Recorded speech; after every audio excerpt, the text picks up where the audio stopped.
So welcome back to my vlog. I know it's been a little bit, but like you said, you know, a full-time job plus baby plus chemo and cancer recovery is super stressful. So I update when I can.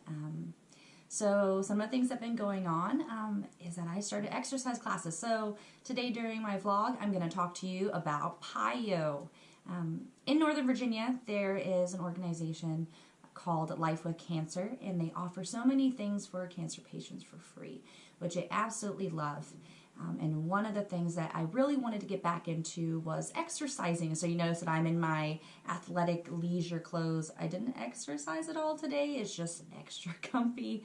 So whether or not I'm exercising at home or going to the Life with Cancer Center in Northern Virginia, I am still wearing super comfy exercise clothes to make myself feel fitter. So I started going to Pilates yoga at the Cancer Center. And was really nervous because I have never been around other cancer survivors before. And quite honestly, I didn't want to, because part of me felt like if I interacted with other people who had survived cancer or are still going through treatment, then some part of me would have to admit that any of that even happened when I really feel like I am back into a normal life and routine.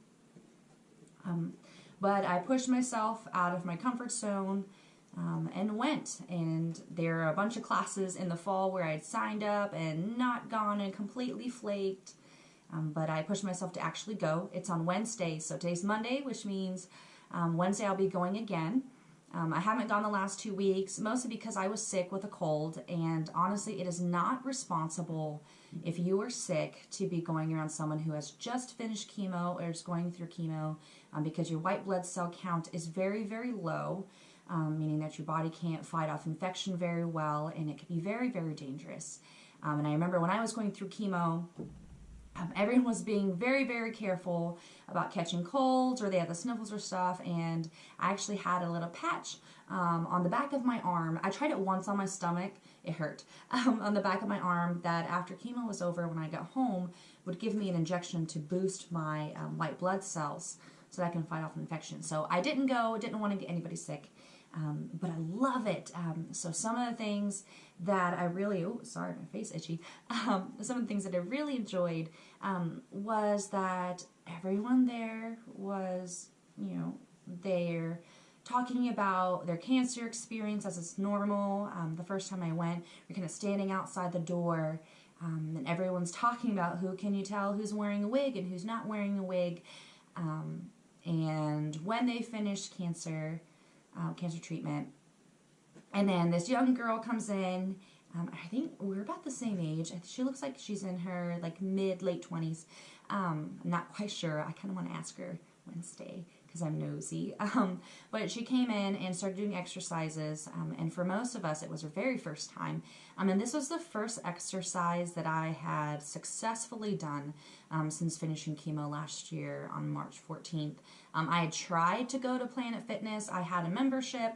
And I could not be in there for more than 12 minutes, I think was my time. It was just way too weak, and I didn't feel like, you know, they say it's like a no judgment zone, but I was just too sick and bald to do it, and was very insecure, so I ended up not doing it. So what I really enjoyed was I was around other people who were going through similar situations. Of course, I'm still the youngest in the room.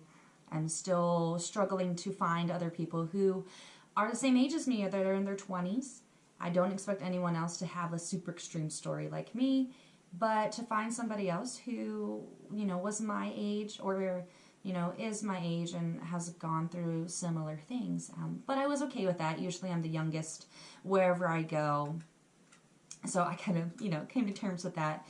But what I really enjoyed was our PIO instructor, Pilates yoga instructor, did not treat us like cancer patients. I mean, she was very clear on if we're tired to take a rest, and she gave us a bunch of different modifications just in case our body couldn't do it. And so that was super helpful.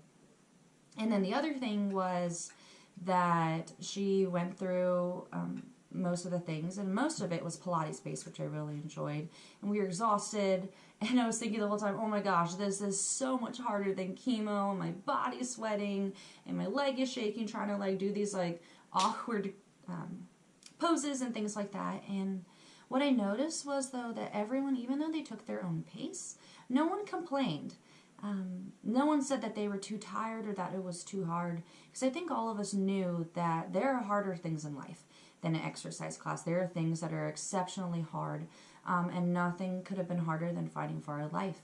And I had this moment as I was sitting with everyone and we were just relaxing. I believe that we were in child's pose and just taking a breather between the last set of exercises and then the next one that was coming up. And so everyone was just breathing in the room, and all of us are, our breathing is labored because we were exhausted. But no one complained, and for me, I really felt like this was such a huge moment because all of us were able to breathe, and, we weren't fighting for our life at that time when we all happened at that place. And so it was a really big thing, and at the end, I was super proud that I was able to do this exercise class, and that is offered for free for cancer patients. So shout out to the Life with Cancer organization in Northern Virginia, because you guys are such a lifeline. And two, I felt like I was really welcomed into a sisterhood. So at the end, I hate to cry, but I really got emotional and started talking to some of the other women. They were saying, like, this is the first thing that I had gone to with other cancer patients. I really had avoided it for the past year, and I started crying, and I told them I hate to cry, and one of the ladies said, just cry. We've all done it. We all cry, so just cry. And the other one said, welcome to the sisterhood, and that was just so reassuring that we're all there. So I'm still building up to doing more things with other people going through similar situations, but right now I really can still only handle working out once a week. I would like to do more. And I try to do some more walking when it's not so cold outside in Virginia.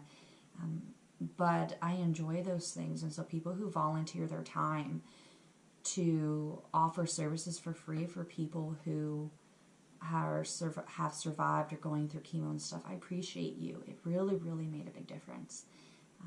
So wherever you are in your treatment, I just encourage you guys to please try to do these exercise classes, or if you can't handle that at that time because you physically can't do it, then just push yourself out of the comfort zone to meet other people who have gone through, chemo and cancer, or have loved ones, or they were caretakers. Because what I found this time was that pushing myself out of my comfort zone of, wanting to meet new people, and honestly having to admit that a lot of that stuff happened, helped me find another comfort zone, another place where I can share and talk to other women and see what their experiences were and how their recovery is and things like that. So just do it. Push yourself out of the comfort zone, even if you are not a cancer patient. And I really hope and pray that you were never a cancer patient. Just do it. Push yourself out of your comfort zone, because you may end up finding a super comfortable zone within another group of people. And that's my cat. That's Sherlock playing with the stuff. So that's my cue to go. So I will see you next time on my vlog. I hope to post more often. Keep saying that, but I'm a procrastinator. So hopefully I'll see you guys more. Make sure to subscribe at the bottom. And check out my website, www.teal45.com. I will have new merchandise coming up. Remember, 20% of all proceeds go to benefit ovarian cancer research through the National Ovarian Cancer Coalition, which I donate to. And I'll see you guys next time. Peace. See you guys later.